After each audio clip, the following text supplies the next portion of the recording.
Your Daily 180, 180 seconds of pure Bible study. Thank you for being with us today for this, your Daily 180 Bible study. We're looking at James chapter 1, verse 2. My brethren, count it all joy when you fall into various trials. We looked yesterday also at Philippians 4 and verse 4. Paul said, rejoice in the Lord always.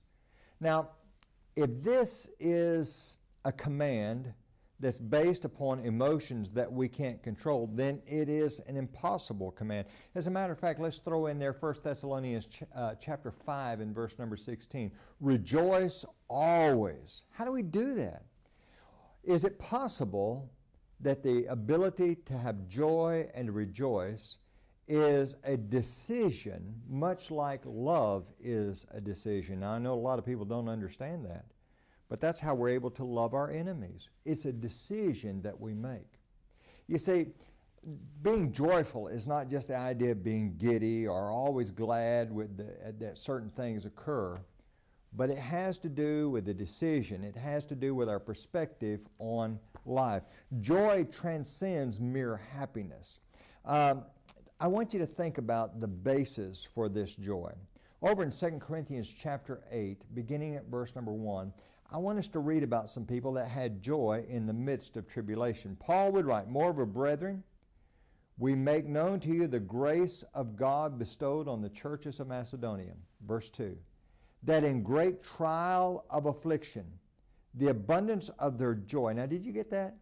He says, great trial of affliction, the abundance of their joy and their deep poverty abounded in the riches of their liberality. Now, how can you be in the midst of great tribulations and also have great joy? I mean, that's counterintuitive.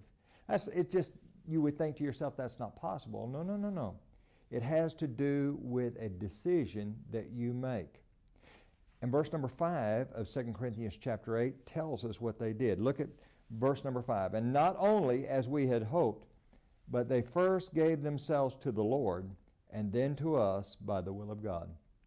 Number one, if you give yourself to the Lord, the rest will begin to fall in place. I'm not saying that it will always be easy, but it's a decision that begins by deciding to commit yourself, to surrender to the will of God, and to give yourself completely and wholly to His will.